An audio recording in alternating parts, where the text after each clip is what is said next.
Welcome to the 8th BAFA Accounting History Special Interest Group Virtual Workshop, 15th March 2022. So a very warm welcome to it. It's lovely to see you all again. We've got very fortunate this morning. We've got three fascinating papers ahead of us.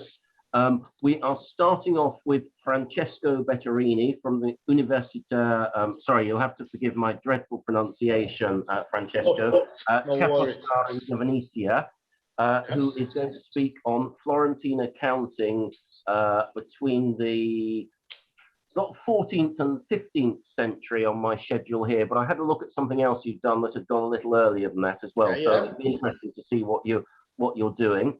Then we've got Alan Sangster, who will be dealing with that hot potato of the invention of double entry bookkeeping. And then finally, we have Jesse Sadler, I should say Alan Sangster from Aberdeen University. Then we have Jesse Sadler from Loyola Marymount University in the USA, whose topic will be rough estimation, inheritance accounting, and sibling rivalry in an early modern merchant family. So we've got three fascinating topics. I'd also like to give a very warm welcome to our discussants. The format will follow the usual convention that we've established, in that there will be 25 minutes for each presentation, then there will be 5 minutes for the discussants, 5 minutes question and answer, and then a 5-minute break between papers so people can go and refresh their cups of coffee or anything else like that. Okay, welcome, and we're really looking forward to hearing what you're about to say. Thank you, Francesco. Thank you very much for your invitation. As I said before, and it's an honor and a treat for me to talk about the end of my project for University of Ca' Foscari. The title is Florentine Accounting 14th Century, 15th Century, just because the few fragments of accounting that we preserve for 13th century is nothing more than 28 pieces. So that is why it's more focused on those centuries in terms of number, but I will talk about it. The realization of a complete census of the Florentine accounting sources was made possible thanks to the intensive research conducted by Richard Goldwaite and Marco Spallanzani over almost 50 years in public and private archives. The two historians have recently published an extensive list of economic operators who have left an accounting memory of their economic life. My purpose was to complete the information provided by this list, reconstructing a database no longer nominal, but referring specifically to all the sources preserved.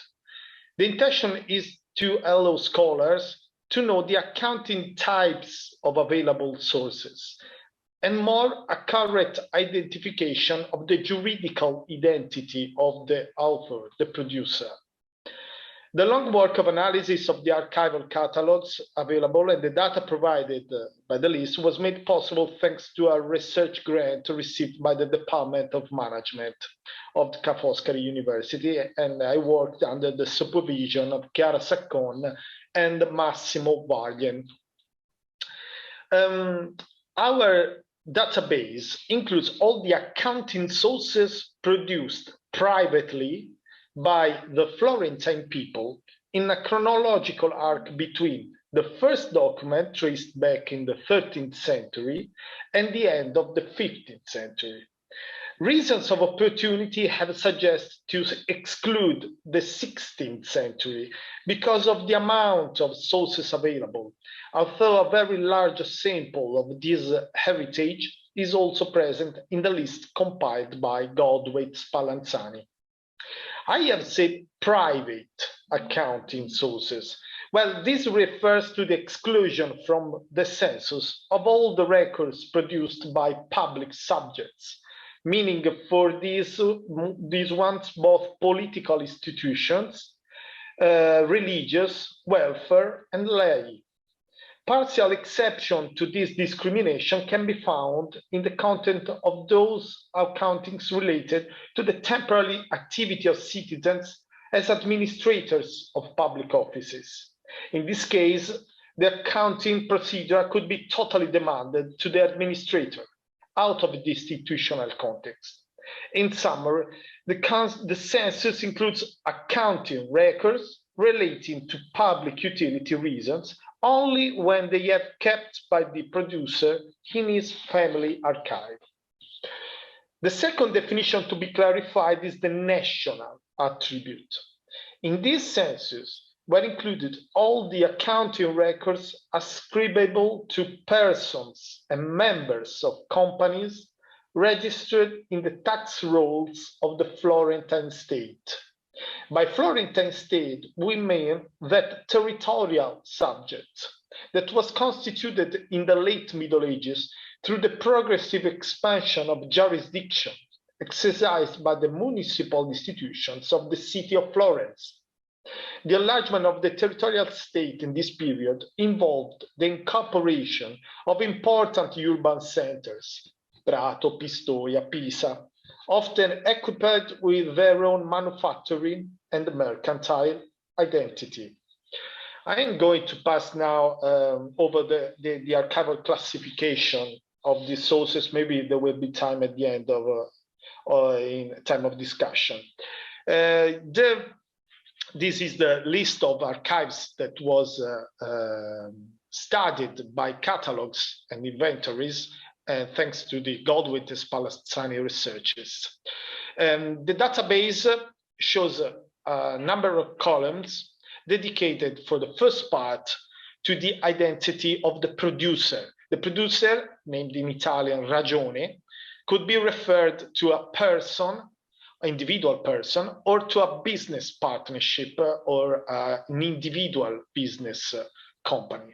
And there is a column for the name of the reason, the ragione, famiglia, linked to the family of the major partner if it is a partnership company. Profession is an attribute not referring to the content of the book, of the accounting, but it is an attribution of the identity of the producer. In this example, you can see a notary, Andrea Bertelli, from Prato, that had produced an accounting related to his cheesemonger workshop. So the profession is something that could be not related to the content of the bookkeeping. Second part of the database, this example is from a Datini ledger from the Avignon company of Datini, shows the kind of business, the type of business. This is merchant banking, mercantile finanziario in Italian, activity, with a column for some indication in addition when possible. Compagnia is a column referring to the juridical nature of the business company. It could be a partnership, it could be an accomandita, a limited responsible society, or an individual business, or it could be just a domestic account. Then it followed by the names of the partners and the name of the company if there was a previous one that the balance was inherited from a new one. Later, you can see we have the part dedicated to archival preservation, the signature, and the description of the manuscript, the place where it was written, and if possible, the name of the accountant or the copyist or the writer that had maybe sometimes it could be different from the name of the producer of the accounting writing. Then we can find the description of the typology of the accounting with a macro category. You can find here in Italian, but on the website you can find translation in English terms. In this case, you can see a mastro, a ledger, with the description more focused on what is indicated in the catalog. And then you can find the incipit, the first rows of the original text, maybe that shows the intention of the accountant about the nature of the accounting writings. Then the open date of the accounting and the closing date. And in the last part, you can see the reference to edition, if the writing was published or it was studied as a monography. Okay, maybe it was not edited completely. The link, we hope that in the next future, a lot of these writings will be available on digital, as a digital source on the web. It is now for example, for the Medici Archive from Harvard, and for several books from Datini Archive. So you can find here the link to the images of the manuscript and additional notes. Okay. Coming back to the description, the census had produced a database of 3,091 accounting writings, opened between 1211 and 1499. The chronological distribution of the material is largely unbalanced on the period beginning with the mid-14th century. The anomaly present in the increase of the available sources is conditioned also by the numerical weight of the Datini archive on the total data, being this last one concentrated in a rather limited temporary window. You have to consider that the Datini archive preserves 1,055 accounting books, the 34% of the total amount of the available sources. So any statistical investigation about Florentine account needs to specify this element. It should be pointed out that the first half of the 14th century, with a significant number of books present, the first relevant testimonials of business archives. Whereas for the 13th century, we can only speak of more or less extensive fragments. The second element is the distinction between domestic and business accounting, the balance of which can be broadly accepted even after the appropriate consideration about the impact of the Datini contribution.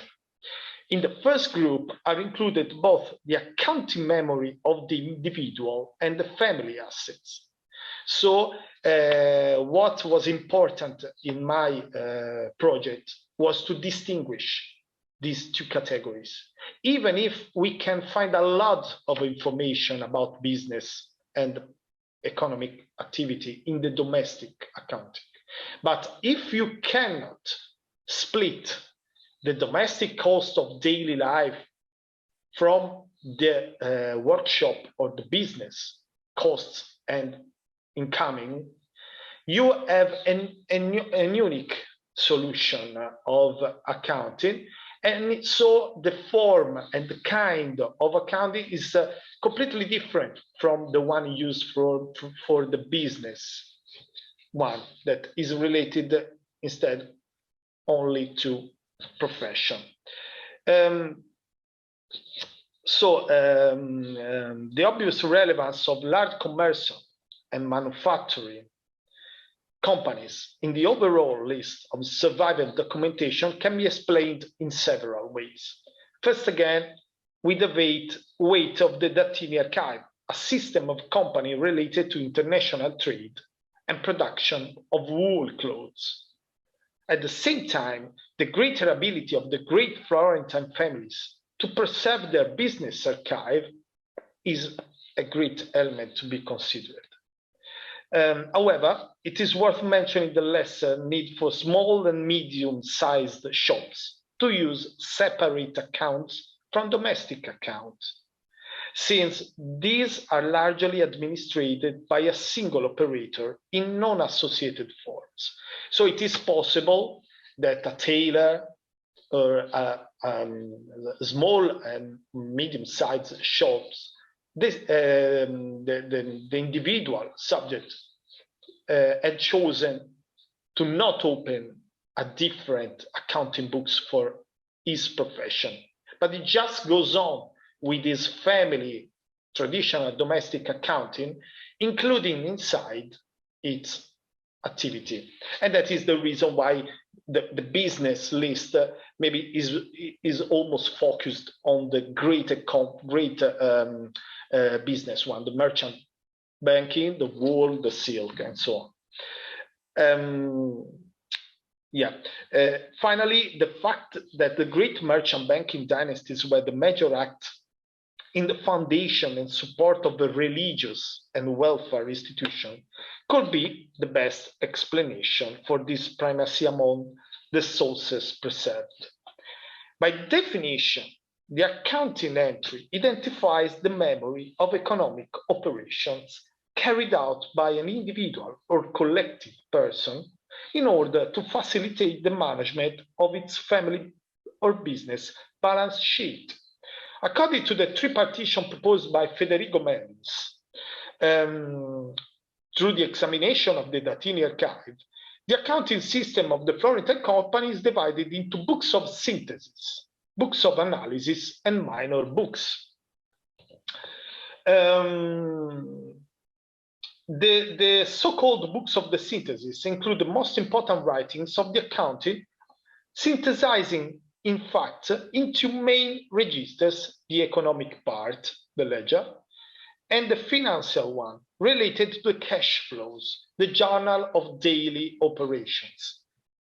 The ledger, named debtors and creditors in the easier form, represent the top of the accounting structure and the main legal reference in the dissolution of the corporation or company partnership act, state of bankruptcy, or patrimonial legacy. The information in the record description will vary depending on the complexity of the registration. Here, having to deal with a subject that has already been widely debated, maybe later with Alan, there will be time to talk about it more. Starting from the first fragments available for the 13th century, the registration of credits and debts takes place in two separate sections of the ledger, usually consequential. The operations are recorded at the time of the opening of a new credit record, and they could be implemented. The symmetrical visualization represented the Florentine accounting, the first step of a formal evolution and in the content of the ledger. But this did not result in a general homologation. In particular, the domestic accounting and many small workshops continue to keep credit accounting in consequential section for much of the 15th century. The new way erupted in Florentine accounting system in the 80s of the 14th century and was named alla Veneziana, Venetian, by contemporaries. The spread of this new model was not simultaneous, even within the same holding system. A short analysis taking the Datini archive as an example. The Avignon ledgers of Datini partnership show themselves with a traditional configuration for sections of debts and credits record. Each record shows the reference to the respective book of ricordanze, where the economic operation is much more discussed, and you can find a lot of information there about the trade time. When Boninsegna di Matteo opens the first ledger of the new Datini company of Avignon in the 1386, the only new thing that we find is just the presence of a balance sheet at the end. But until the end of the century, the Avignon company will go on having a ledger with consequential sections of debts and credits, with no symmetrical visualization of the account.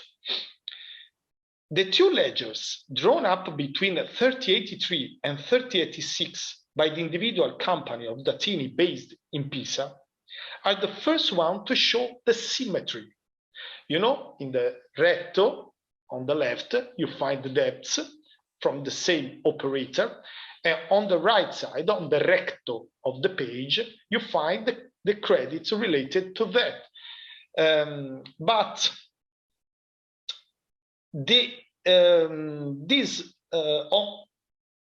It is not yet a simultaneous recording with a double entry annotation.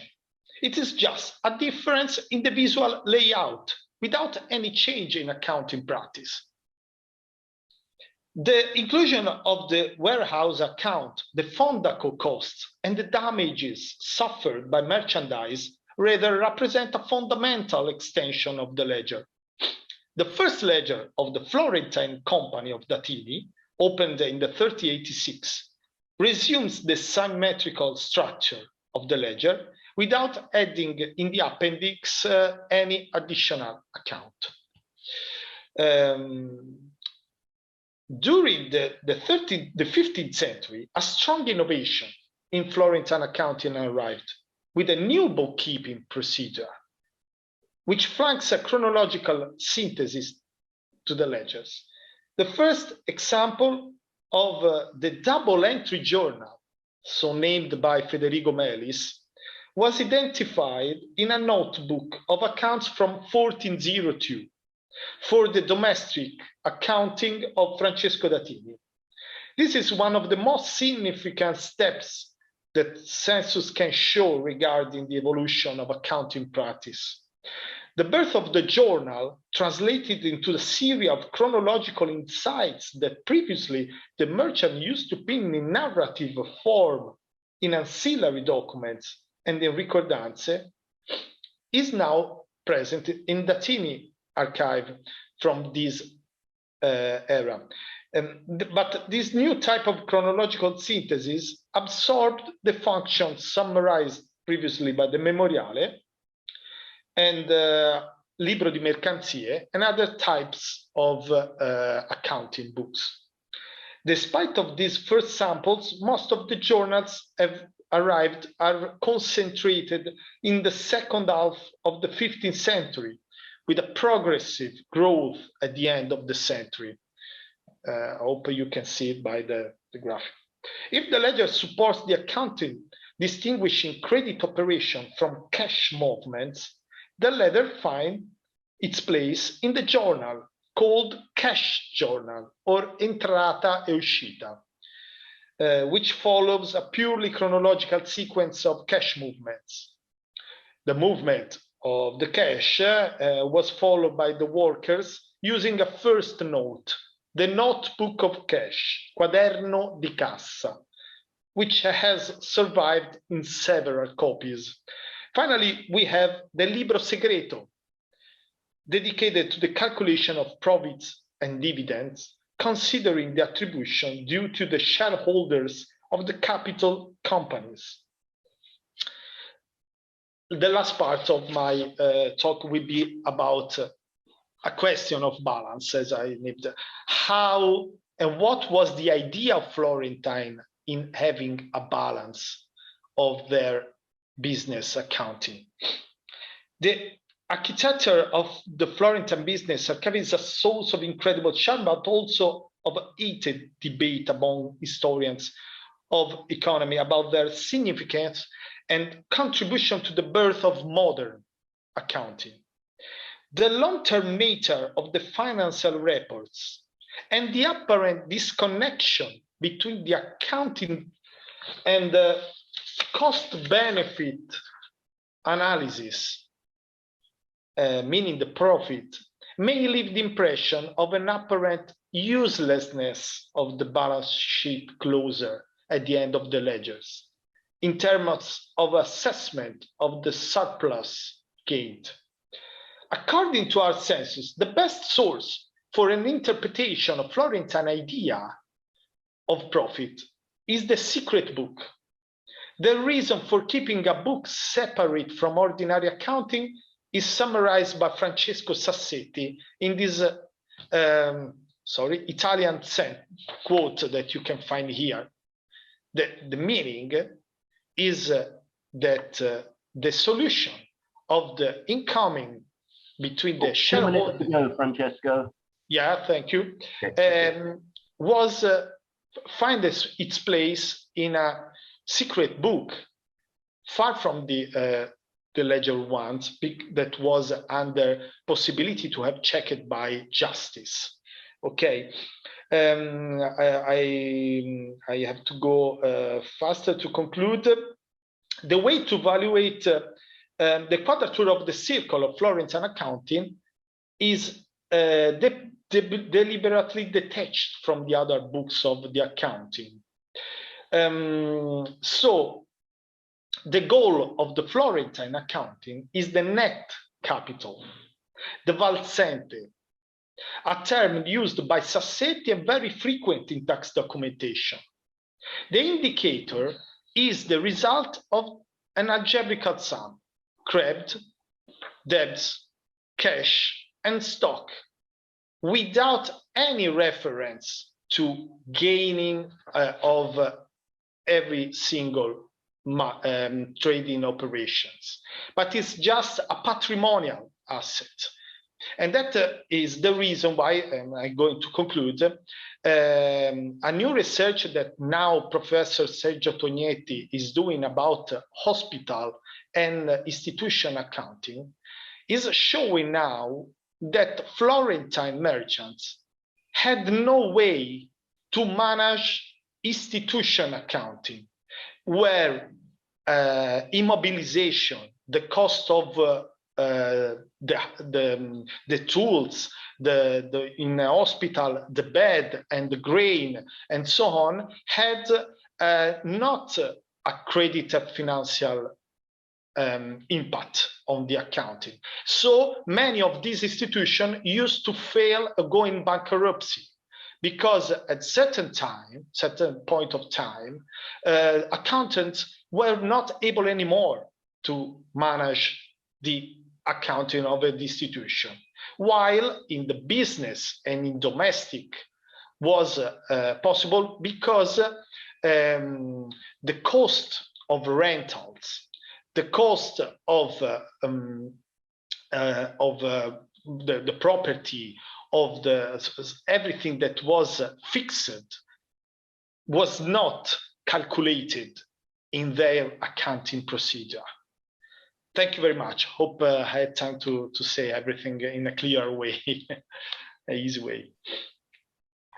Okay, thank you very much indeed, Francesco. I'm really sorry to have had to have sort of truncated you slightly there in what was an absolutely fascinating presentation. I'm down as the discussant for your paper, and I've just jotted a few things down. But first, I'd just like to say thank you again on behalf of everyone. It's an absolutely fascinating presentation, and the database you've built up really gives a good idea of the scale of resources.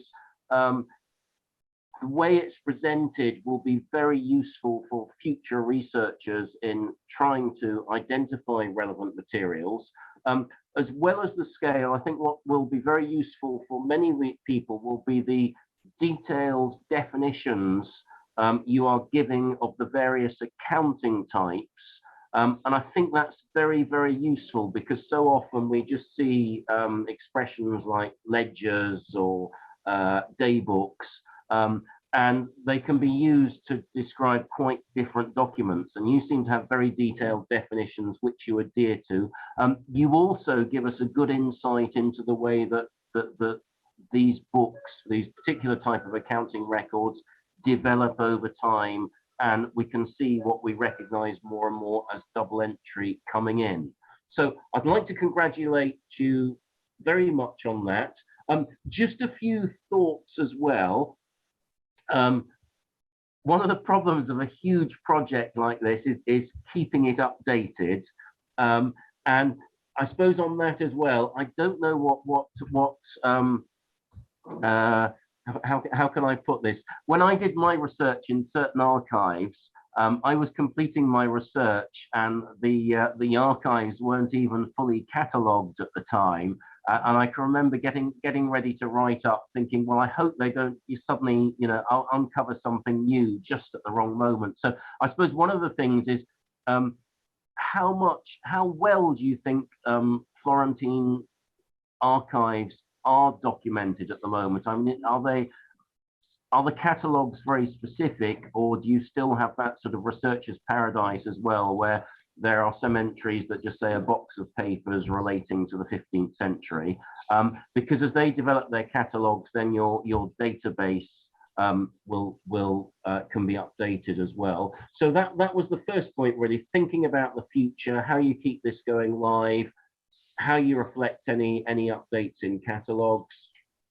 I just had a further question as well on, I'm keeping an eye on my time here, the definition of Florentine, and I think you say somewhere a town or a city like Arezzo wasn't included within the sort of Florentine, not patrimony, I'm struggling for the right word here, but wasn't part of Florence at the beginning of the period. Does that mean that records from Arezzo in the early part of the period will not be included in this database? Exactly. Right. Okay. So that's clear. That's fine. Yeah. Good. So yeah, if you'd just like to perhaps respond on the point about keeping it updated and how you feel about the level of cataloging in archives at the moment. Yeah. Well, everything looks so easy, but it is not, because the catalogs from archives are very different in description, and it's possible that, especially for the private ones, there are something that is not going on, and maybe to understand clearly what was in the mind of the archivist when he writes journal, cash journal, maybe there could be something wrong in that. But my points, that positive points, are these ones. Richard Goldwaite had really checked every single item you can find here. Maybe there is only a little group that was not checked by him, and I trust of him much more than catalogs. And the second one is that the 35%, that is the Datini, had a new great work in description of every single item, and you can find it on the Datini archive website. Anyway, we have the possibility to change and do an implementation of the information, especially for the typology part, and we are yet receiving. One is Alan Suster that is here now, but we are receiving information from several scholars from all over the world, and everything works to make it better in the next future. And but actually, I can have some doubts about 20% of this census, because the informations look so old-fashioned in the archive description of in the catalogs. And yes, about the national attribute of what is a Florentine, I had to find a way because there was the Datini problem. Datini, before the 3082, is not a Florentine citizen, but he comes from Prato, and he is out of citizenship. So if I wanted just to include the Florentine living and with the citizenship rights, I had to exclude a lot of of the books you can find here. So we find this this diplomatic agreement considering only the accounting books produced when the producer was living inside the territorial state of Florence, not the only city. So the oldest sources from Arezzo are not here, but you can find them after the 3085. That is the year when Arezzo was under the sovereignty of Florentine government. Okay, thank you very much, Francesco. Now we've got a couple of minutes left. I'd like to invite questions from anyone else who's with us today. Richard McVie, I can see your hands raised. Richard, would you like to ask a question, please? Thanks, Alistair. That was fascinating, Francesco. Thank you. Thank you very much. Just a small question about, you had a breakdown of domestic accounts and business accounts, 1200 to 1800 ratio, but I assume the business number includes Datini, which is about 1,000, you said. So in fact, the domestic ones dominate the business ones as a reason for keeping accounts, which is consistent, which is what Richard Goldthwaite has already written about the nature of Florentine accounting, that the Florentines were obsessed with bookkeeping. It's true, but consider that the Datini archive preserves also a lot of domestic patrimonial accounting from its the management.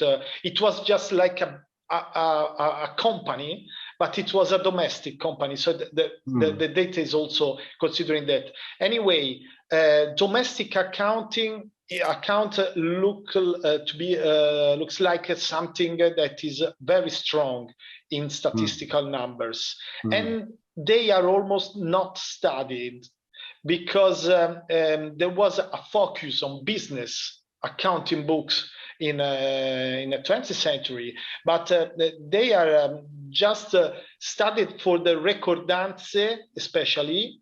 But there is a lot of ledgers, for example, for domestic accounting that are still to be considered. I am a bit in disagreement with Richard Goldthwaite about the definition of domestic accounting.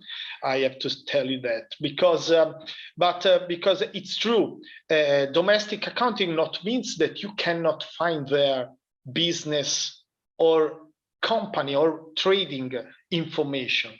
From an historical point of view, it's true there is not a safe distinguishment, but in a juridical distinction is possible, in my point of view, because you can see it. I had not the possibility to explain more in my talk, but if you check the catasto, for example, books, the fiscal catasto sources, you can see very clearly that some of citizens used to keep any account, profession, family, daily cost in a unique solution, and that is a real domestic patrimonial accounting.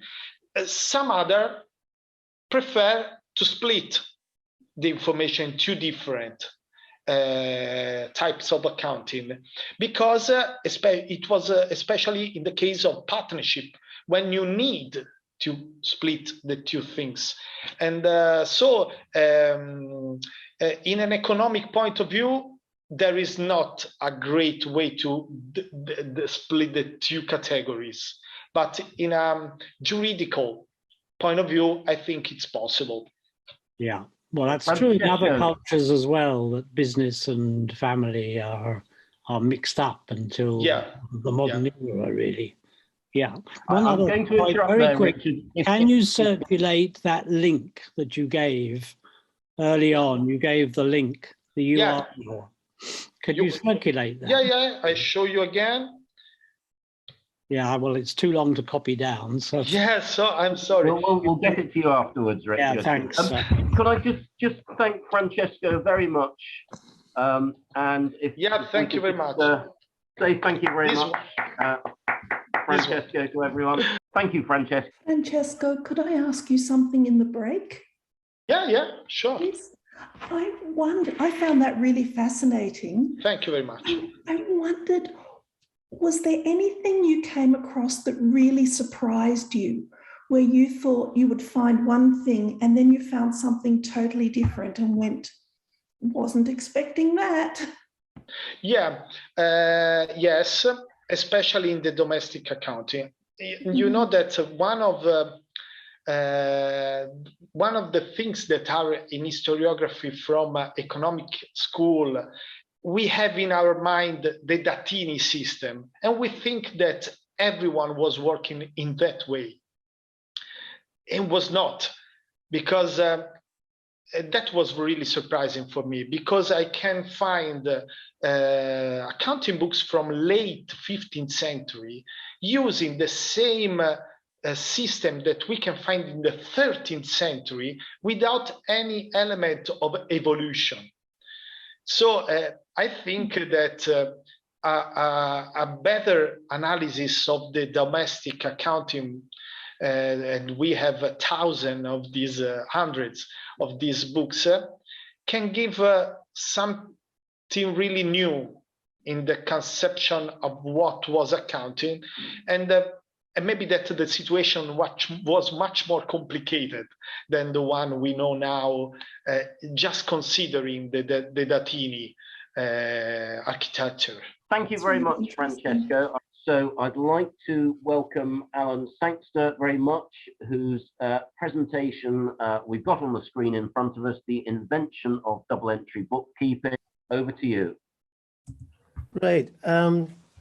This paper is supported by about 15 years of reading the literature on the invention or development and attempts to recognize the use of double entry bookkeeping. So what I'm saying is a synthesis about the accounting history literature is a synthesis of that literature.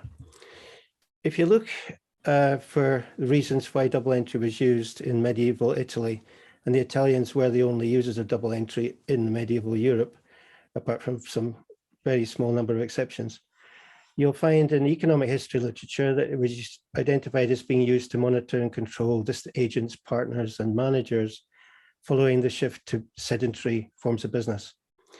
Also, where there are permanent partnerships, it was used to provide reports to owners, but only in Tuscany. What I'm going to be talking about is another use of double entry bookkeeping, another need it served, and that was its use to avoid financial risk following the adoption of credit in commerce. And so that is going to be where I'm going to be placing most of the focus. Now, this paper addresses a question raised by Alistair and David Oldroyd in 2020 in the second edition of Routledge Combined to Accounting History in their chapter on bookkeeping. And basically, if you go through the literature, you will find exactly what they said. There is no explanation for its emergence.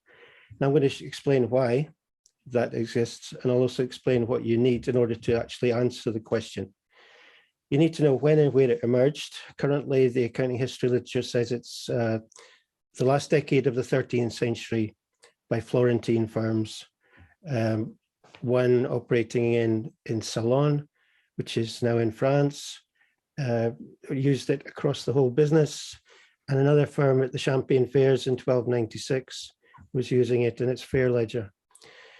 In order to understand why it was used, which is what would answer the question raised by Dobie and Oldroyd, you need to know and understand the context. So I'm going to focus on context. First context I'm going to look at is credit. For about 1,000 years, there were insufficient coins and bullion to support the expansion of trade beyond local commerce.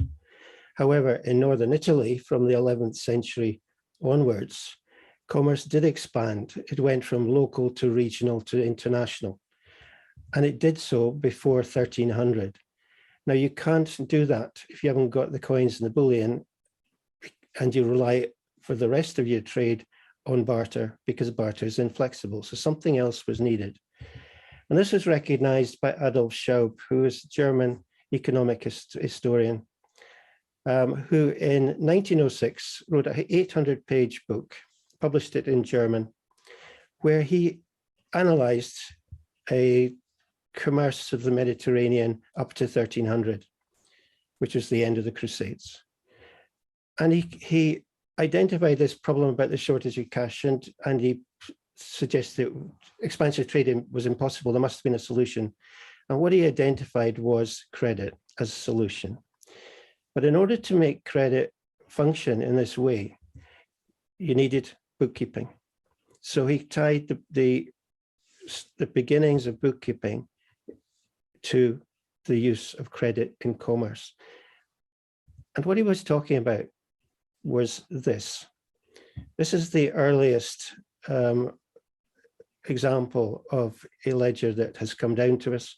It was mentioned by Francesco. It's one of 4 pages that has survived from 1211 of a Florentine bank.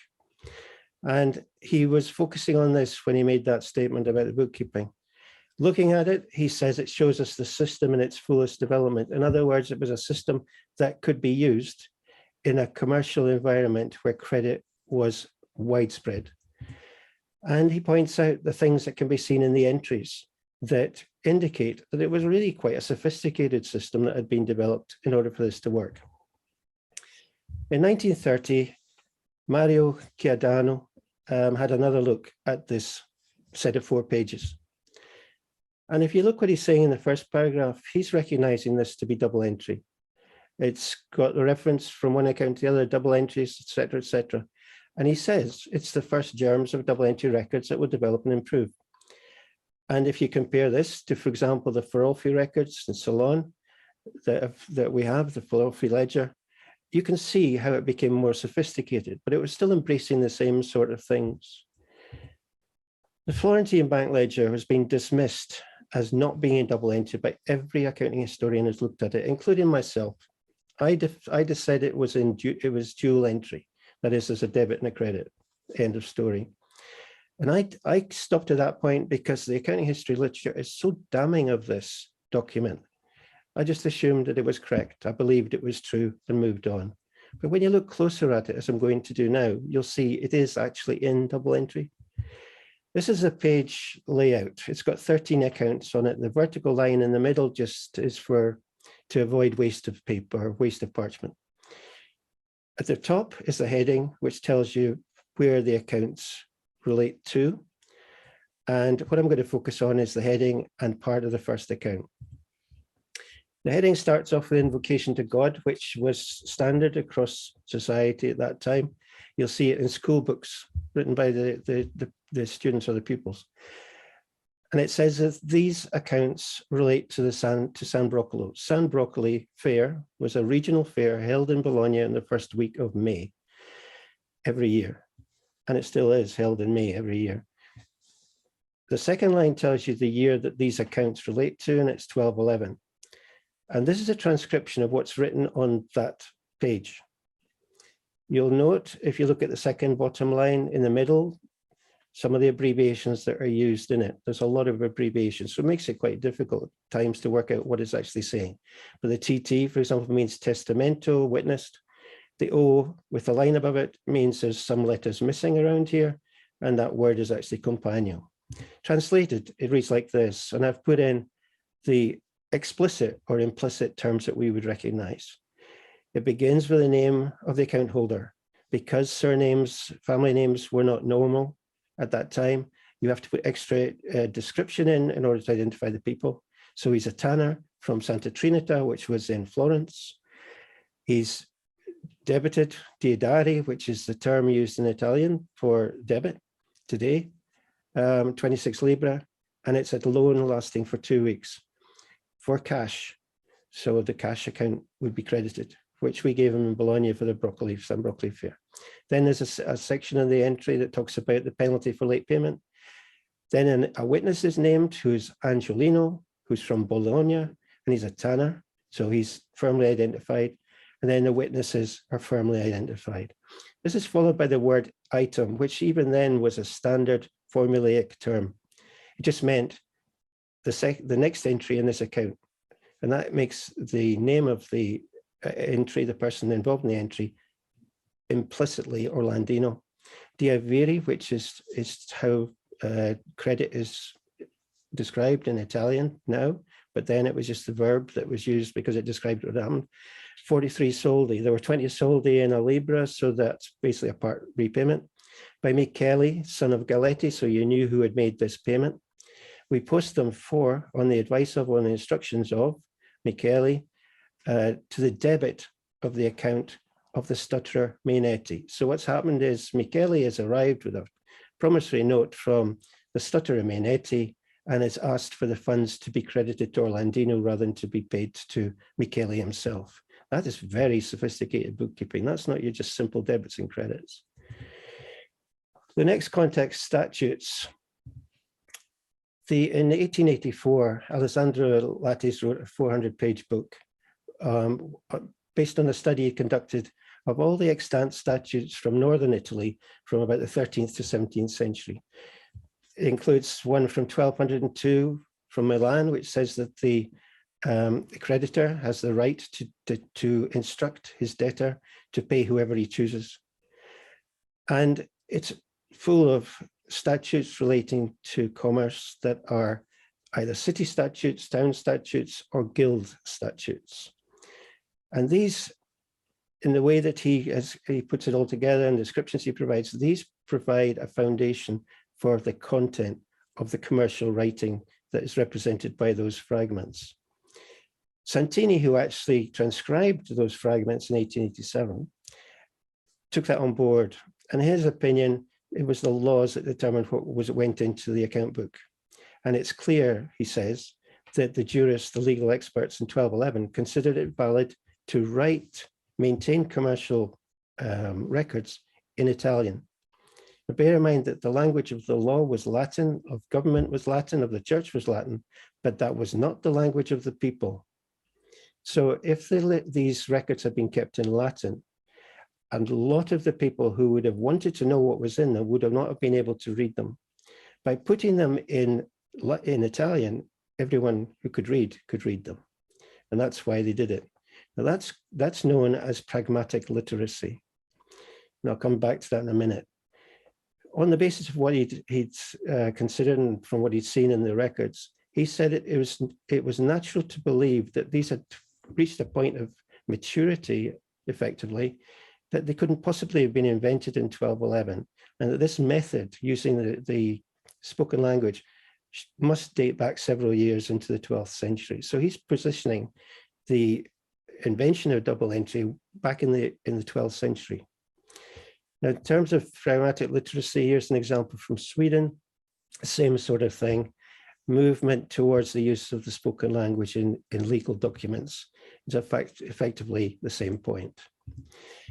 And that statement by Santini was ignored by accounting historians, as were the views of Schaub and Cardano. Accounting historians completely ignored them. Why were these ignored? For after all, they were basically saying, here's double entry, here's why it was used, here's what it contained, and the reasons for it. Accounting historians ignored all that. Why? Because of the definitions they were using. This is how bookkeeping was defined to me at 15 years of old, when I attended a one-year course at school, which was effectively bookkeeping 101. I never did any accounting. I never saw a profit and loss account or a balance sheet. It was never mentioned. We just did bookkeeping. It's also the definition in Collins Dictionary.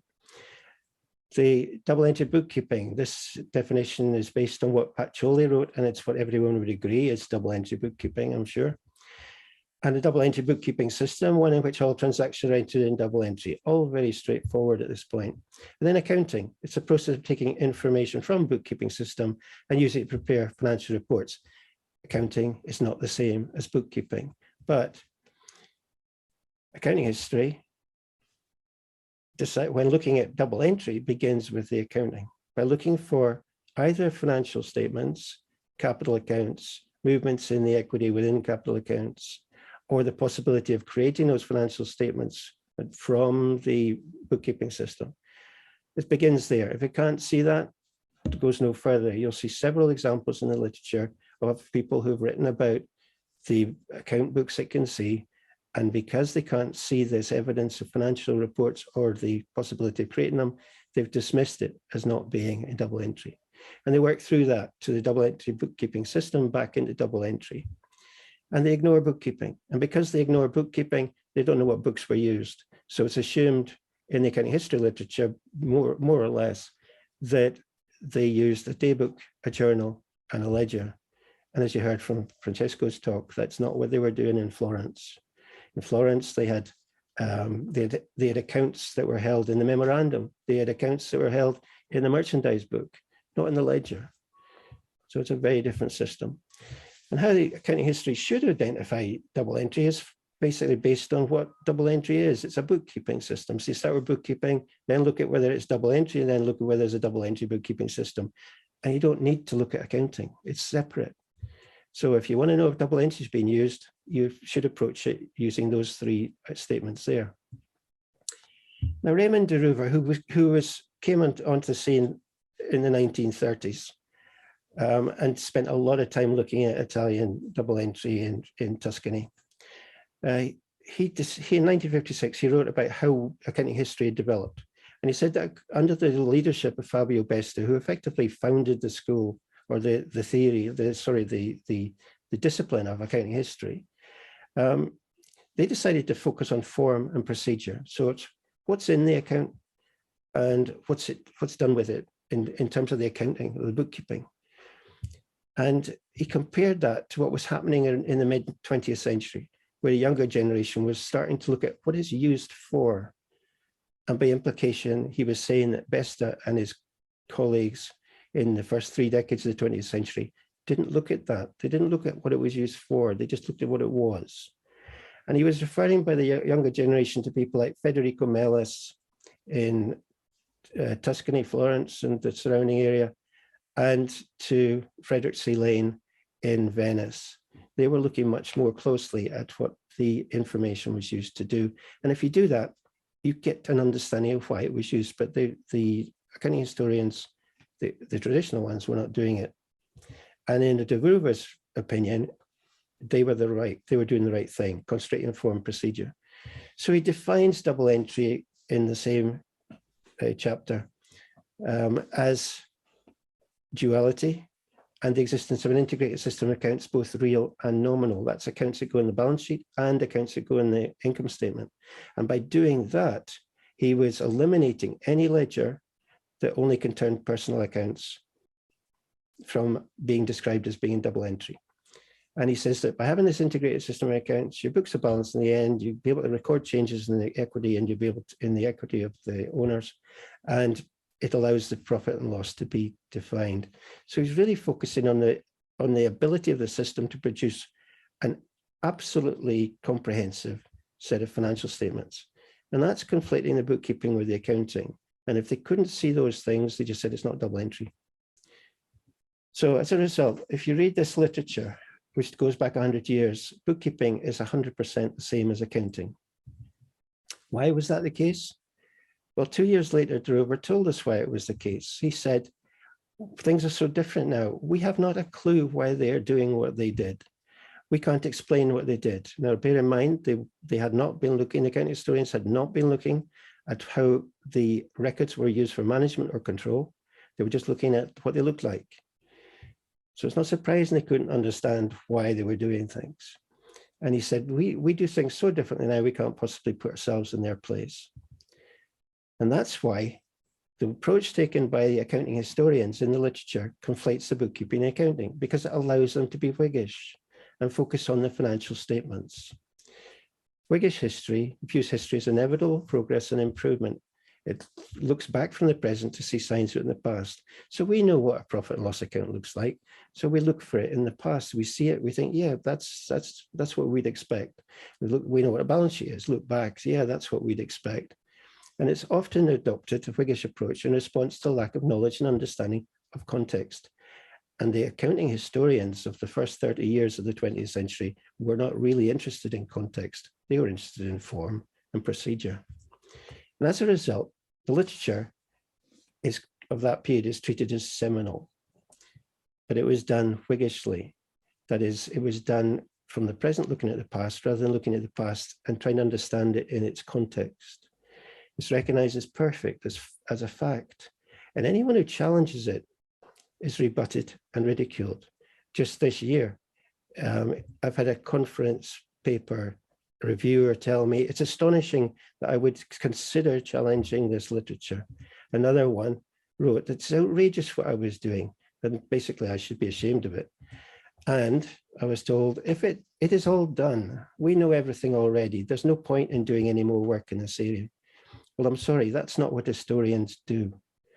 Historians should recognize that techniques change, the methods used in historical work develop and improve over time, technologies improve, and we learn, we gather more evidence. And when we are in that position that we are changing our knowledge and understanding of how to do history and of the periods we're looking at, we're duty bound to go back and revisit the history that we think we've finished. And what I would say is that if we did that with this literature, we would rewrite this history totally. So the literature is confusing. The definitions are ambiguous and vague, and sometimes it's difficult to tell what people are talking about. Sometimes in the literature, people will say something that is intended in one way and is read in another. That's not surprising. Hoskin and McVeigh were talking about reporting.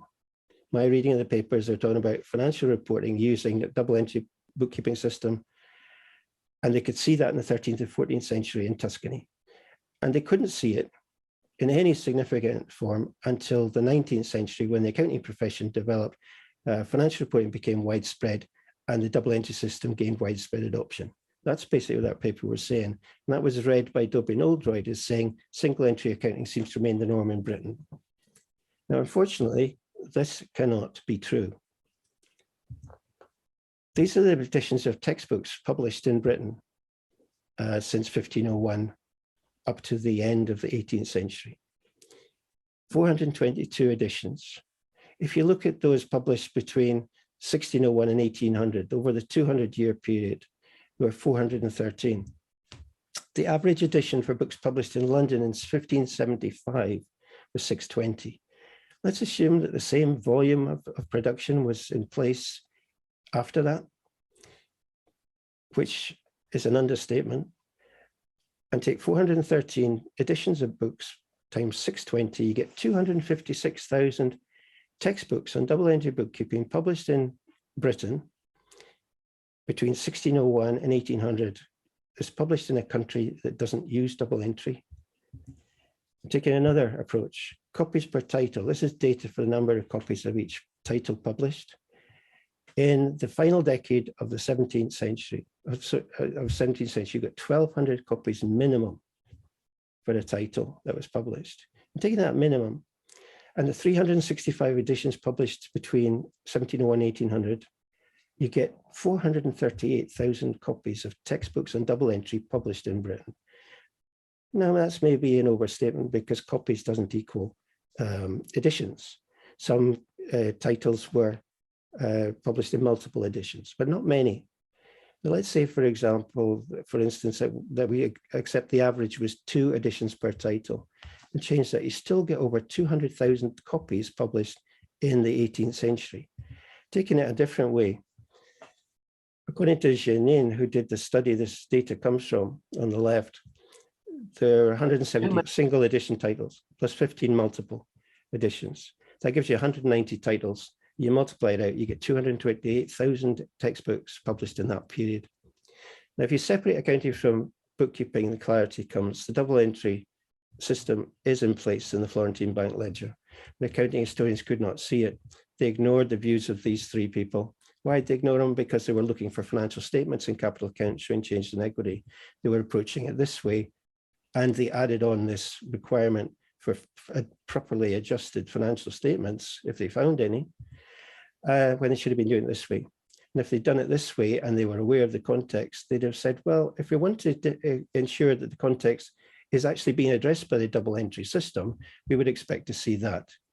And that the signpost to the evidence is precisely what you get in the accounts that I've shown you from 1211. So going back to Doubleentry's statement, we know that double entry was in use in 1211 in Bologna. We know that from the contextual point of view that they had credit and they had the statutes. And that gives us the ability to prepare a causal diagram based on all that information to look at the invention of double entry. The catalyst was a shortage of cash, and that developed a business risk of lost trade because you couldn't sell to people that couldn't settle their business with you. So they started using credit. That created debt. Debt, there was a risk, business risk of default. So to counter that, you kept a record. That's where bookkeeping began. But the records could be disputed, so you had to ensure that your record contains the information, the detail needed, and the evidence to support it when you wrote it up. And that is why the records look like that in 1211. That's to deal with the fact that you haven't got cash, sufficient cash, you're using credit, and the legal system. So in the early 17th century, double entry was used to avoid financial risk because of this reliance on credit in order for business to operate. And that is why this diagram can be constructed to demonstrate the reason, the explanation that Doubleentry couldn't find and that you won't find in the accounting history literature. Thank you very much. Okay, thank you very much indeed, Alan, for that. I'm going to hand straight over to Takashima, if I may, who has very kindly agreed to step in at the last moment to act as discussant for this paper. Okay, I just finished reading this paper. Thank you for Alan. This is a good paper and very interesting. I wrote some comments. Okay. First, I will summarize some points. Alan's presentation is not all-inclusive, so I will summarize. This paper focuses on the ledger of Florentine bankers in 1211. The accounting history literature recognized use of double entry in 1296, and previous research also declared that the ledger of Florentine bankers in 1211 are not in double entry.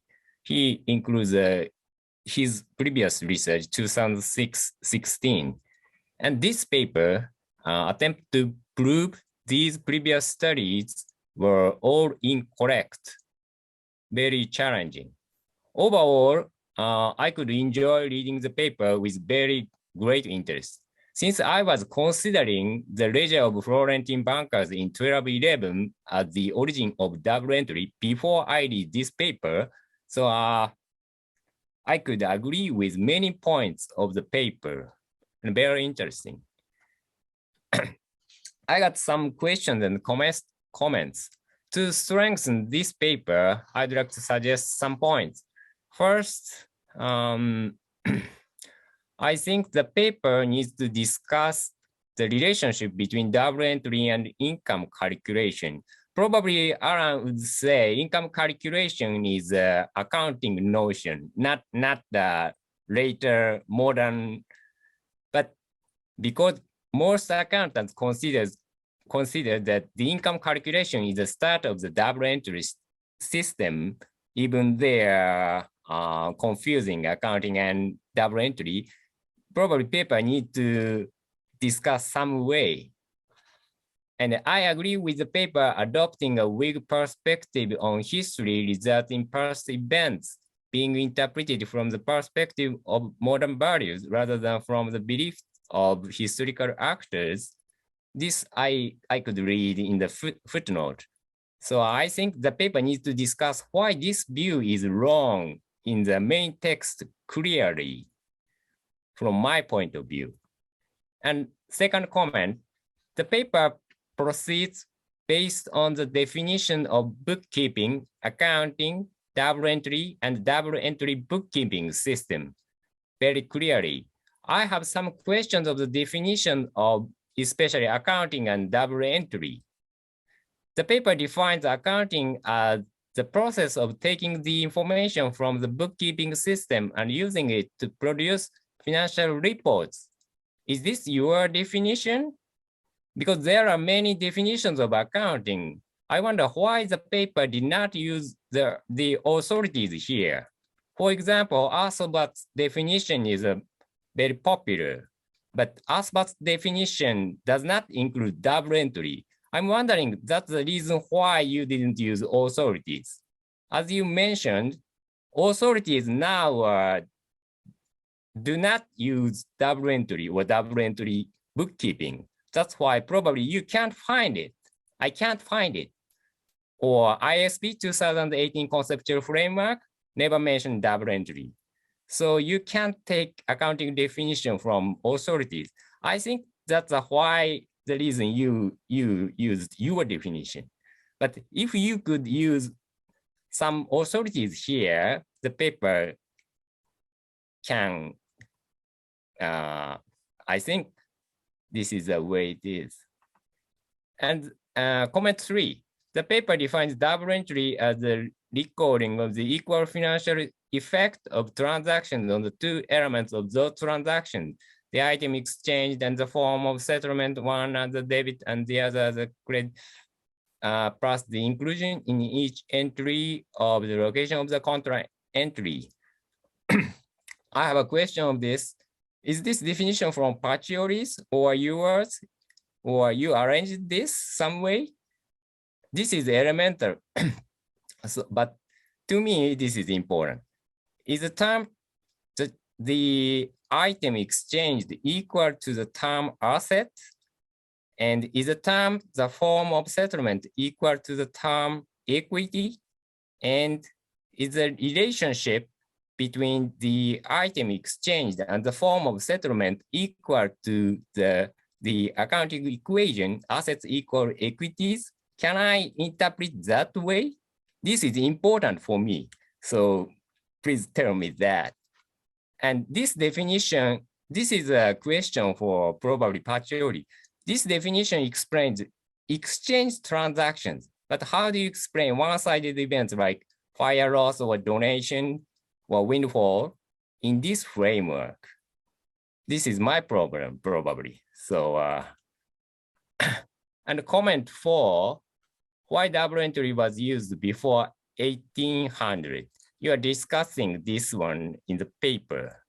The paper enumerates 3 motivating factors for adopting double entry based on the author's previous study: to control debt, to provide evidence in the event of a dispute that, along with supporting evidence, would be acceptable to a tribunal, court, or judge, and 3, to maintain control over distant agents, factors, and partner. I agree with the paper that these are necessary conditions, but I wonder if the 3 conditions are sufficient for double entry. The author, Alan, points out business risks as a factor that influence content of entries in a double entry bookkeeping system. But in my opinion, this factor is also not sufficient for double entry. So I'm looking for something else. I don't know what it is, but, and comment 5, this is the final. Overall, whether the ledger of Florentine bankers in 1211 is the origin of double entry depends on the definition of double entry. As long as we follow your definition, the definition of the paper, the conclusion is right. But based on other definitions of double entry, the conclusion could be different. So after I read the paper, I thought the utility of the conclusion, your conclusion, could be more important. If the ledger of Florentine bankers in 1211 is the origin of double entry or accounting, what is the utility, if any, except for context of accounting history?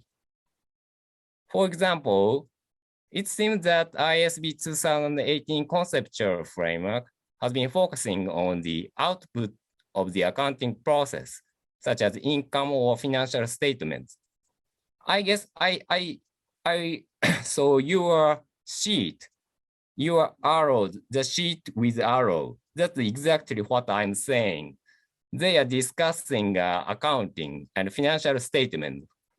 They are discussing many issues from the output of the double entry system. You are pointing out input process is more important. Debit credit relationship is more important. This paper is saying that's the original. So what this kind of conclusion is can influence? Could the conclusion of the paper influence these current studies? This is my interest. So if you expand some way, well, historical context, this paper is very fits in, but I'd like you to think about submitting this paper to Accounting Horizon or something. So I'd like to read it in a more modern way. Okay, that's it. Thank you. Okay, thank you very much indeed for those carefully thought through comments. I will invite Alan to respond and ask any questions. Thank you very much, Sadaharu. I guess I'm coming from things from a different end of the chain of things than you are. You're coming from the current present day focus on income statements, balance sheets, and financial information, whereas I'm looking at what was being done. How many years ago is it? 800? I can't do the maths, but they didn't have that focus that we have now. So how do you say this is relevant to today? And I think you made the point at the end, it's all about input. Why do we put into our accounting systems today? Why do we enter the data we enter? Why don't we enter more useful data? Why don't we all use ERP systems instead of just basic accounting systems? Why is that only done by the big companies? Why not the smaller ones? You know, you could go through that. And in that context, what you see in the ledger of 1211 is basically what was considered necessary or important in 1211 by the Florentine bankers. And that was their equivalent to the modern equivalent using ERP instead of a basic accounting system. So anyway, I enjoyed your comments. I'll take them on board and I will consider what I can add into the paper on the back of them. And I think your point about definitions is very good, and I appreciate for pointing me towards the accounting definition I should use. I do appreciate that. And at that point, I'll be quiet. Thanks, Sadaharu. Okay, thank you, Alan. Are there any other questions or observations at the moment? Let me see if there's a hand up. Richard, I can see your hands up. If you'd like to unmute, please, Richard. Yeah, thank you.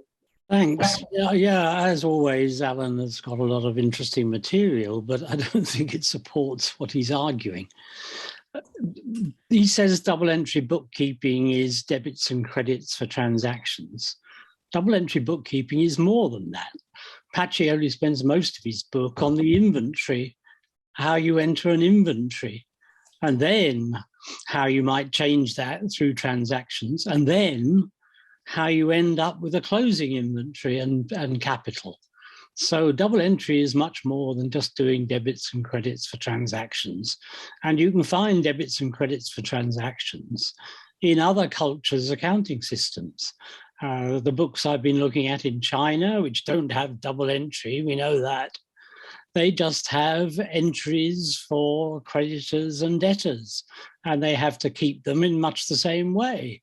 You charge the debtors with what they buy, and you credit them with the cash they later pay. And this is just primitive business transactions.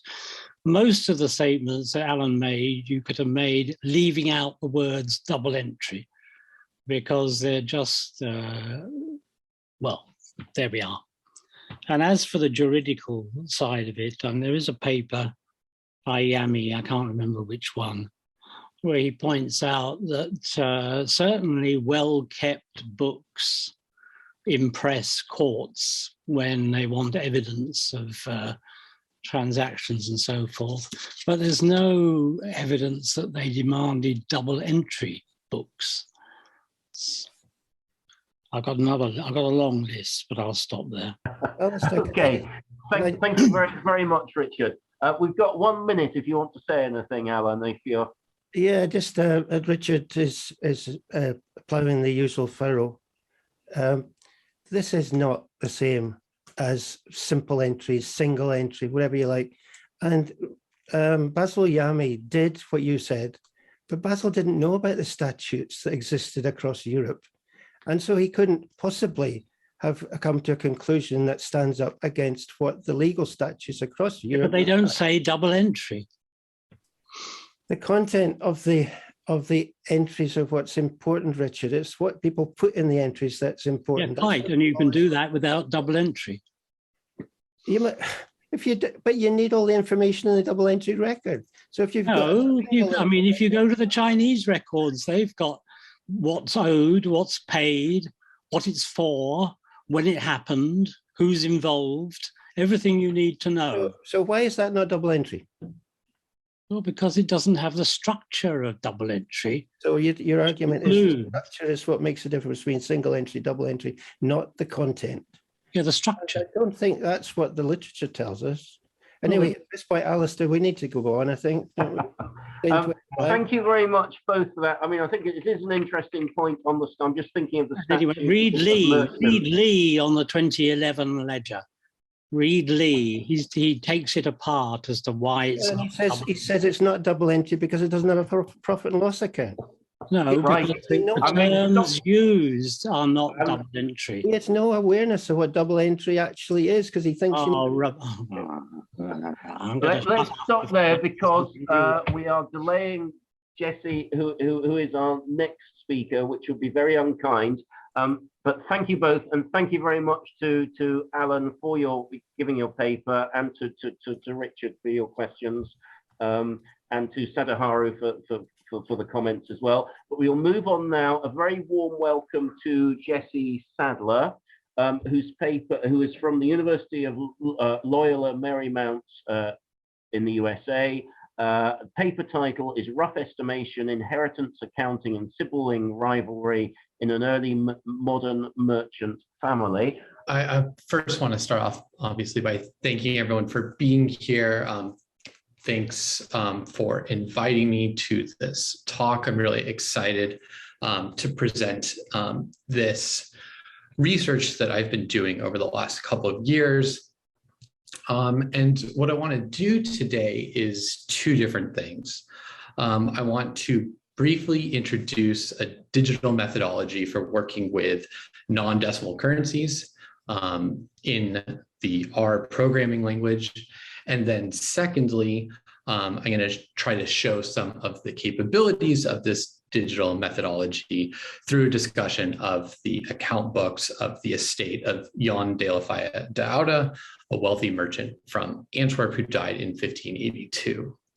So the digital methodology I've developed makes it possible to calculate and visualize the contents of account books, whether double entry or not, using non-decimal currencies in their native form of pounds, shillings, and pence. But somewhat ironically, the second part of my talk will use this methodology to talk about some of the limits of accounting to resolve disputes and the importance of social practices, and particularly social hierarchies, in creating the balance demanded by the practice of double entry bookkeeping. Okay, so I'm going to start off by introducing the digital methodology that I've developed for working with non-decimal currencies.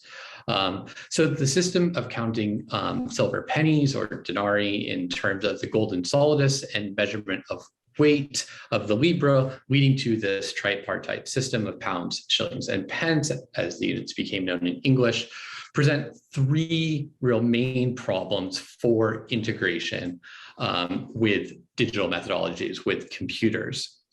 So in the first place, one value is represented by three units.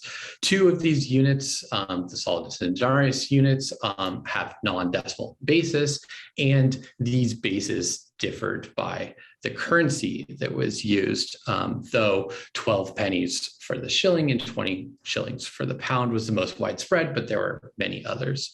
So these traits of non-decimal currencies make arithmetic quite cumbersome. You have to use compound unit arithmetic, and I'm sure many of us here have all done a bunch of arithmetic by hand, in which you have to normalize each unit by its respective base, whatever it is. So spreadsheets and computer databases are not meant to handle these issues, and so making calculations on larger sets of data becomes problematic, or you have to go through decimalization of these values or something like that, and then you're taking it out of their historical context. So I've attempted to overcome some of these issues through an R package. So R is a programming language used for data analysis. I'm going to show a little bit of code, but you don't really need to focus in on it. Just focus in on maybe what it can do. So the foundation of the package is the ability to normalize values based on these tripartite structure, based on whatever bases that you want for the shillings and pence units. So built into this special type of numeric value that I've created in R, and so I'll give an example here, is the ability to normalize values. So you take something, and again, don't worry about the code too much, but you can normalize this value of 132 pounds, 53 shillings, 35 pence, and then you get the normalization. But you can also do this with different bases. So here you see that there's a basis argument to this function, and you get a value that is a different basis, a different value, different numeric value, and it shows the different basis. And so you can do all sorts of different things, including the implementation of various arithmetic functions. So you can multiply a value by 32, and you can see it's obviously much easier than doing it by hand, and we get the answer. Okay, so again, you don't have to worry about the details of this, but this is kind of gives you an idea of what the basic structure of the commands look like and the output. So on a larger scale, this type of numeric value that I've implemented here with 3 units can be integrated into a data frame or table of data in R. So this makes it possible to record the values of an account book in a spreadsheet in 3 separate columns. I think is the easiest way to do that for each unit, and then convert to this special numeric value with a function deb gather LSD, and then that creates this set of values that now are in their normal way of looking at it with these 3 separate units, but you can do all these different arithmetic functions on it. And so you can essentially treat it as decimalized more or less, but it actually shows us what they are. So from this point, you can do all sorts of analysis and visualizations, taking advantage of all the data analysis capabilities of this programming language. And I'm going to try and show a small subset of these capabilities in just a moment in the second part of my paper. So this short subset shows different things that you can do, though it doesn't show actually how things work. But if you're interested in getting more information about this, you can consult the documentation on the package's website. The package comes with data from the practice ledger of Richard DeForn's Merchant's Mirror from 1660, and the documentation includes an analysis of this data. And you can also find all the code used to create the visualizations that I'm going to show in the second half of the paper on GitHub, in the link here, and then I'll later post a link to the slides, or I'll put the slides on my website. They're not there yet, but I'll put a link to all those in the chat. Okay, so let's see then what an analysis of an account book might look like. And, I'm going to try to go through this fairly quickly here, but I want to try to give you an idea of what you can do with this methodology. And I'll do that through this example of Jan de Faya de Oude. At the time of his death in 1582, he was one of the wealthiest merchants in Europe. He was actually born into a family of landowning peasants, but he traveled to Venice at the age of 15 and learned the practice of a merchant. After receiving education as a merchant and working as a factor, he set out on his own, constructing a trade network that connected Italian silks to English woolens, Netherlandish linen, and cochineal from Sevilla, participating in a spectacular growth of the Antwerp market in the middle third of the 16th century. He created a network that, as you can see, kind of spanned the urbanized core of Western Europe in the 16th century. Now, what we're interested, or what I'm interested in, is the inheritance that he left to his children and the disputes that came about over that inheritance. And so, as he lay on his deathbed in November 1582, he attempted to solidify his legacy by writing a testament that he hoped would minimize the instability inherent in the devolution of property from one generation to another. So while maintaining the tradition of perfectly partible inheritance built into the laws of Antwerp, his testament attempted to create a hierarchy among his 9 children. At the top of this were the 3 sons he chose as his executors. Martin and Jacques were to serve as Jan de Oude's primary successors, taking over the trade network of the mercantile capital. This left Jan's oldest son and namesake Jan somewhat on the outside. He was to serve as an executor, but did not receive the same powers that his younger brothers did. These 3 executors were to have total control of the estate, and no one else was supposed to, though this didn't actually happen, no one else was supposed to be able to look at the books. This was primarily to keep his more troublesome sons, Carlo and Stephen, from interfering in these affairs. Carlo was just completely problematic. He squabbled with his father over his maternal inheritance and moved away during his father's life. Jan de Oude lost faith in his son Stephen, probably at least in part because Stephen went and married 2 different servants and had to have his father annul these marriages at different times. And so they were a problem. So trying to keep them out of it. The inheritance of the 4 daughters was also placed entirely under the power of the executors. The elder daughter, Anna, was married to Jan de Oude's former associate, Robert van Eckeren, and he saw Robert as a potential ally for the executors. More problematic was the inheritance of the children of his deceased daughter, Maria, whose widower had quickly remarried after her death. And then Jan de Oude said little about his 2 unmarried daughters in his testament, though he stipulated that they must marry with the consent of the executors. However, Cornelia was sick at the time of her father's death and passed away a few weeks later. Young and unmarried, her inheritance remained in the estate. It was incorporated into her father's estate to be divided among her 8 siblings. Okay, so then how did this work? Jan de Oude's carefully crafted testament exuded the patriarchal authority he held over his kin and heirs. He designed the testament with the goals of protecting his patrimony and constructing a unified sibling group under the leadership of Martin and Jacques.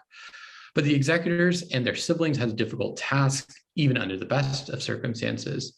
His estate was both incredibly large and very complex. To complicate matters, the estate was actually made up of 3 estates. 6 of Jan de Oude's children were creditors to their father for their maternal inheritance for various amounts, and then they also had to get a hold of their sister's inheritance. Given the complexities of the state and the partible inheritance regime in the Low Countries, the technical aspects of managing and dividing the estate became a task of accounting. All of Jan de Oude's children, including his daughters, were skilled accountants, well-versed in the practice of double-entry bookkeeping. The arithmetic and mercantile skills of accounting were necessary, but not sufficient to the amicable management of the estate of a merchant such as Jan de Oude. Alongside such technical know-how, the executors had to work together, and their siblings needed to actually follow their lead. In the case of the heirs of Jan de Oude, neither happened. The executors, Jan, Martin, and Jacques, bickered over control of the estate. Jan and Carlo bristled at the restrictions placed on their inheritance and often sought to overturn the entire testament. The other siblings lent their support to one side or another, sometimes changing allegiances, or in the case of Carlo, just creating problems. Even a supposed final settlement in 1617, when the siblings were in their 60s and 70s, failed to resolve the disputes. And when the last of the brothers passed away in 1622, the arguments were then taken up by their children.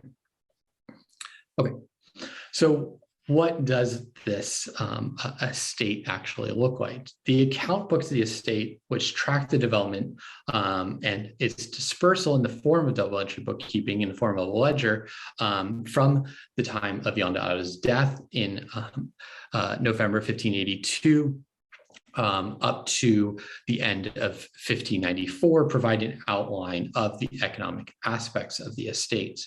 The account books provide a narrative largely consistent with the perspective of Martin. So we need to take into account that Jan, Jacques, and Carlo argued until the end of their lives that these accounts actually provided a false narrative that hid the ways that Martin supposedly cheated his siblings for his own benefit. But from these accounts, we can get a general understanding of the estate and the nature of the disputes between the siblings. So let's look at the first of the plots that we can create from this data. So looking at the plot of the inheritance owed to each of the heirs over a period of 12 years shows 3 clear phases, and I'll talk about these phases in just a second. So the first phase from Jan de Oude's death in 1582 to the spring of 1585 includes the initial calculations of the estate and the beginning of disbursements. This was followed by an abrupt end of the recording of transactions as Jan, Jacques, and Hester fled from Antwerp to Holland, while Martin and Anna welcomed the return of Spanish rule to Antwerp.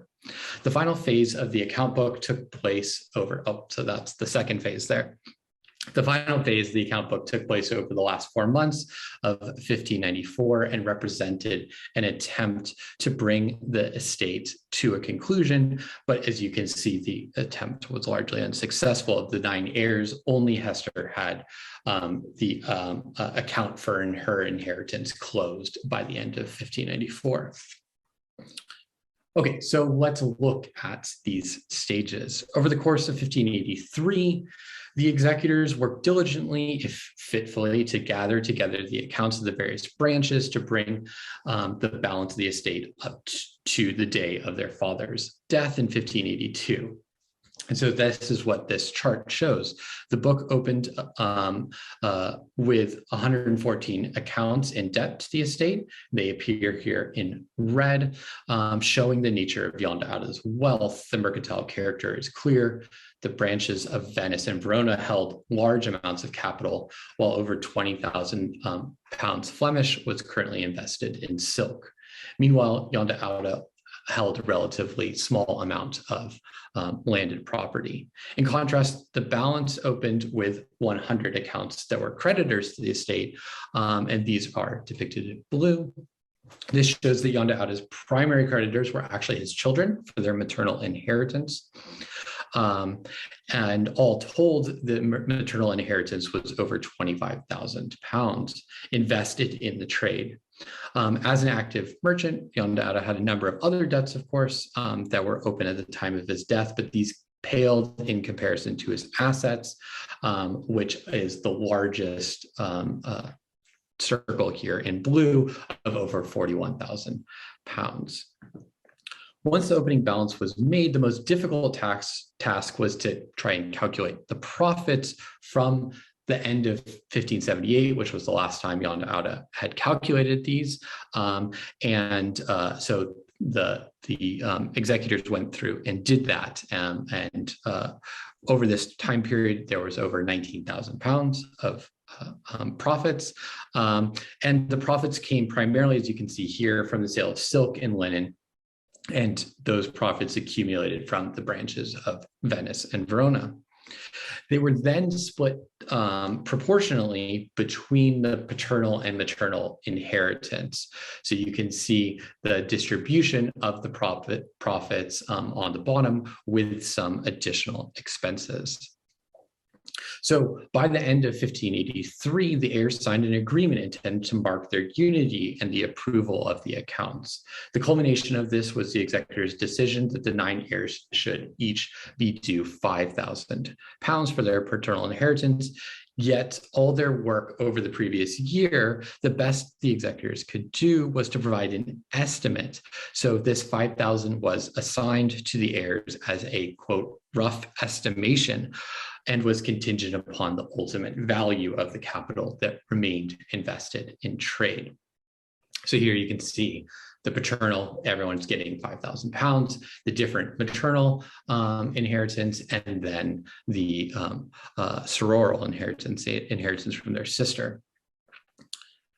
So over the next 15 months, we get a number of disbursements. So there's significant capital going out of the estate to the different heirs, though a large amount still remains in this. Over this time, there's also a movement of capital. And so we can create a network graph that shows the movement of capital here between the different branches. And what you see here is that money is essentially going from Venice and Verona to London. From Verona, on the left, it's going through silk being sent to London. And then with Venice, it's being sent mainly through bills of exchange that are sent from Venice and go on to London. So what this means is money is going out of the branches in Venice and Verona and going to London. And so this places London as the main center in which these disputes are going to take place, because that's the area which the capital rests in 1585 as the transactions of the book start to slow down and then come to an end. So it was because it was the branch of London that had this much money that it became the center of disputes between Martin and Jacques. Yeah, during this second phase. So let's go over this second phase quickly. Basically, we get disputes between Martin and Jacques arguing over Martin's administration of the branch in London. And this leads ultimately actually to Jacques breaking into the house of Martin's associate in London and taking the money chest and taking the account books and then looking into them and trying to find evidence of cheating. And so he does and tries to, he finds this, and then they eventually go into arbitration, but basically nothing really happens here. So we get some enmity between the different siblings, but nothing's really solved.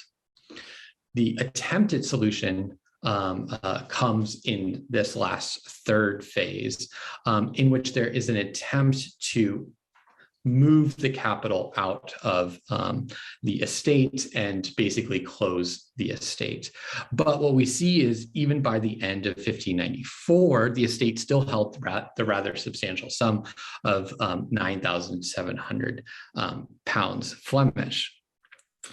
Some of the heirs were still owed quite extensive amounts of money, while others were only owed a couple of pence. But as we know, this could still be of rather importance in a system that's supposed to completely balance out. Only Hester had received all of her inheritance. And so just really quick, to conclude here, the reason why Hester had received all of her inheritance is not because money had been given out perfectly so that she actually had zero amount of money. It's because Daniel and Hester made an agreement with Martin that she had in fact received all of her inheritance. And then the numbers were put in to make that so. So what we see in this case then is I've tried to show a digital methodology for analyzing account books and to show at least some of the ways in which this can be presented. The digital methodology of DebtKeeper makes it possible both to uncover and narrate through visualizations the nature of complex account books, such as those of the estate of Jan de Oude. All right, thank you. Okay, thank you very much, and thank you very much indeed. Can I now invite Stefania? Oh yes, thank you. Stefania, you're there. That's great. Thank you very much for active discussions on this. Thank you. Thank you, Jesse, for your presentation. It was a pleasure to listen to it. First of all, sorry if I have misunderstood something. I haven't received your full paper, so I'm just commenting what I've heard. And it's a really interesting topic, inheritance and all the problems related to the generational transition of a family business is really intriguing in contemporary accounting and also in this historical dimension. The company you have considered, the merchant, was a merchant with a complex family. You have identified 3 executors, 2 troublesome sons, 4 daughters, a maternal inheritance, and so on and so forth. So a really complex situation, and the inheritance is not a topic you find inside the handbook of that time. There is a topic that is totally absent or really rare. I find something in a book of an Italian author named Mainardi that was dealing with some technical issues after the death of a merchant, but nothing about rivalry and the complexity you have explained in your presentation. And it's also underexplored in the accounting history literature, so is a topic that deserves investigation and exploration. I've also really appreciated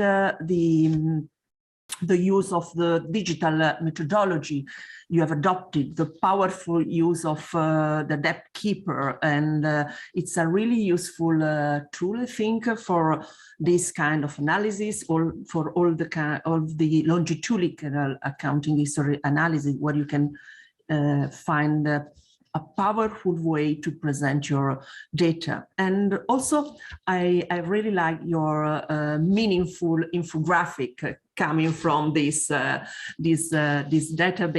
you realize by the use of DebtKeeper. Just some observation. I don't know exactly what you want to do with this work in progress. I think you have a marvelous story to tell, and you can easily move from a really nice description with different phases, as you have just done, to an intriguing case study. You can easily shift from a nice description to an intriguing case study, capable to answer to how and why question in a compelling and vividly way.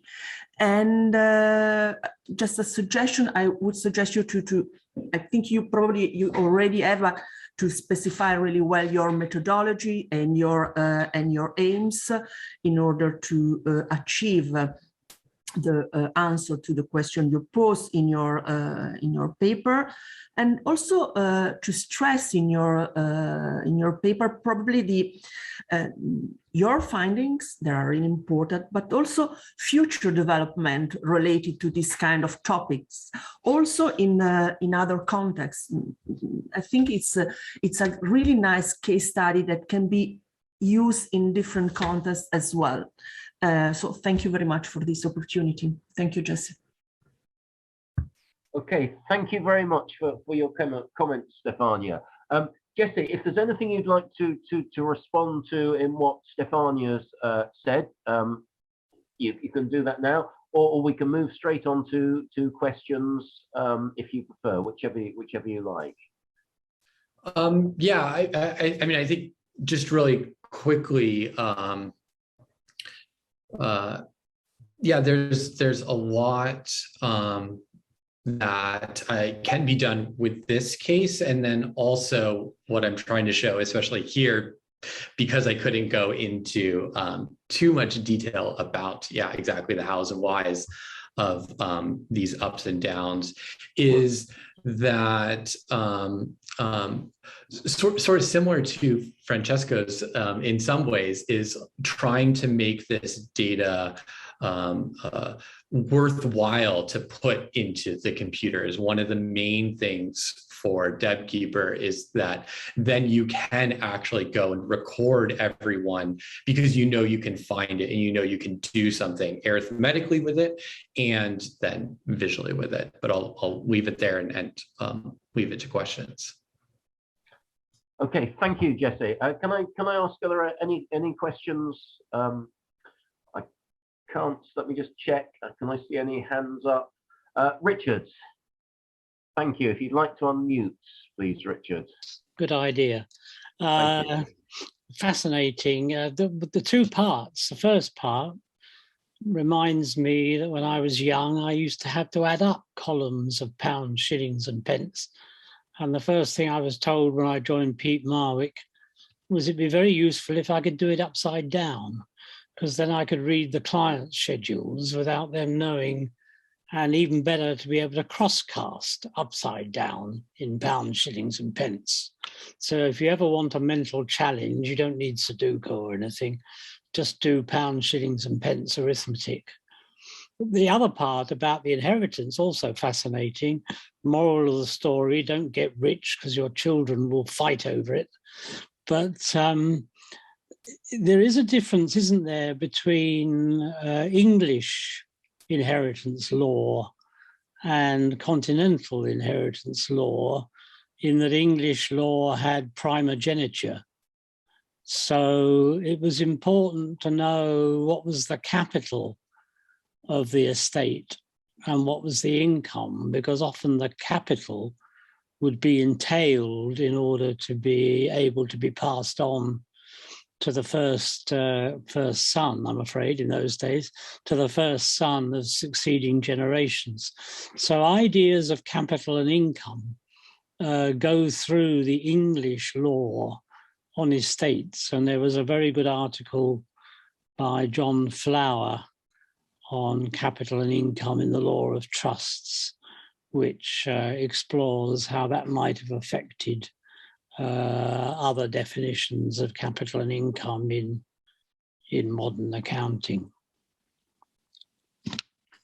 Yeah, so the legal side of this is really interesting. So this is taking place in the middle of the Dutch Revolt. And so this is being done mainly through the law of Antwerp, which is perfectly pardonable inheritance. So it is accounting because it has to be completely equal. And what that means, of course, is a hugely difficult thing in accounting if you're not going to just liquidate the estate and then divide it up, which they don't want to do, because then you have to give part of the inheritance to people who you don't think are smart and are going to be able to deal with it. But it's also taking into account that this is happening in Holland, which is now the Dutch Republic, in the Spanish Netherlands, and in Italy, and in London, and they're going to court in all of these different places. But the main issue is under the law of Antwerp and is pardonable inheritance, in which everybody, both brothers and sisters, receive the exact same amount. But again, what exact same amount is hugely difficult. Thank you very much for your for your presentation, Jessie. Karen. Thank you very much to everybody who presented today, and thank you very much indeed to discussants, some of whom were literally asked at the very last minute. So very impressive job. You don't notice the seams. It's worked very well. So thank you so much to everybody that took part and presented and were discussants. And thank you for questions, Richard. There have been, if anybody wants any of the links, I can email them to them easily. So please just drop me an email and I will return with the links. And please do feel welcome, if you can, to stay a little bit longer now and join in with any chat that we're going to have. I know it's always a little bit difficult with 40 of us, but please do chip in and join in if you would like to. Thank you. Thank you very much, everyone.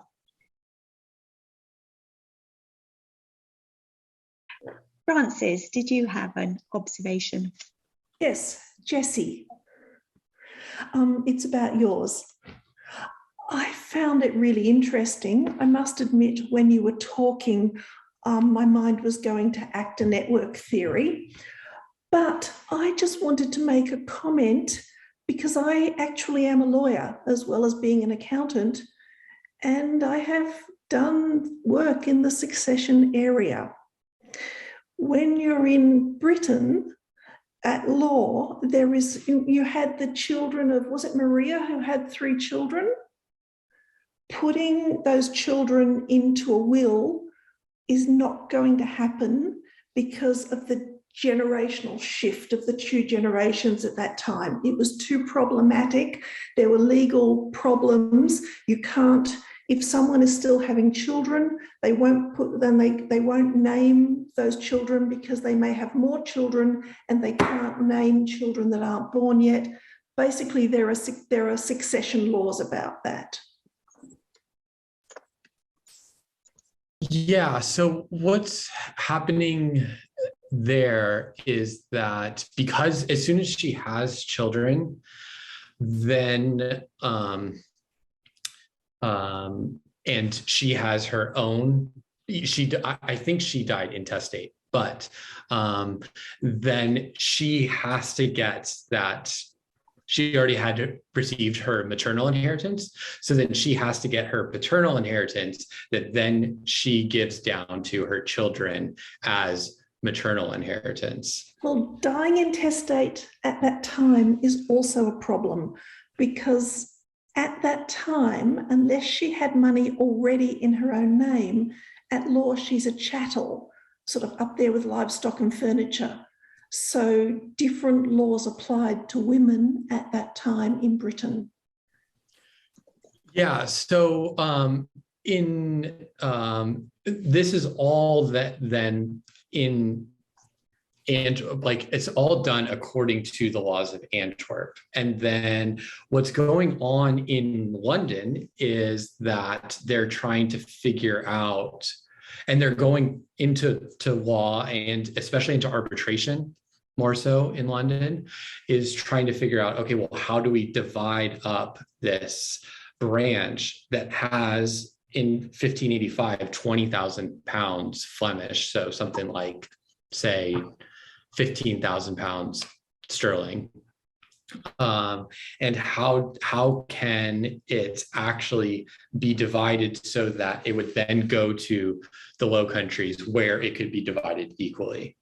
So she would still have a part there, and actually how they ended up dividing, I didn't get into it, but how they ended up dividing the account of the branch in London is that basically they gave Martin 3/8 that he would divide amongst the people who are on his side. They gave Jacques half that he would divide amongst the people on his side.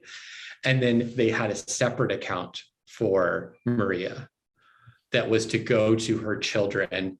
And to make it even more complex, there was the possibility that she would only get 2/3 of her, that the children essentially would only get 2/3 if they didn't go along with what the executors wanted.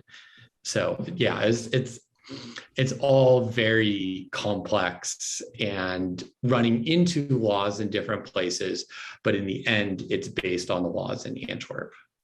Thank you. So tip in anybody. We're definitely informal now. I'll turn off the recording. Oh gosh.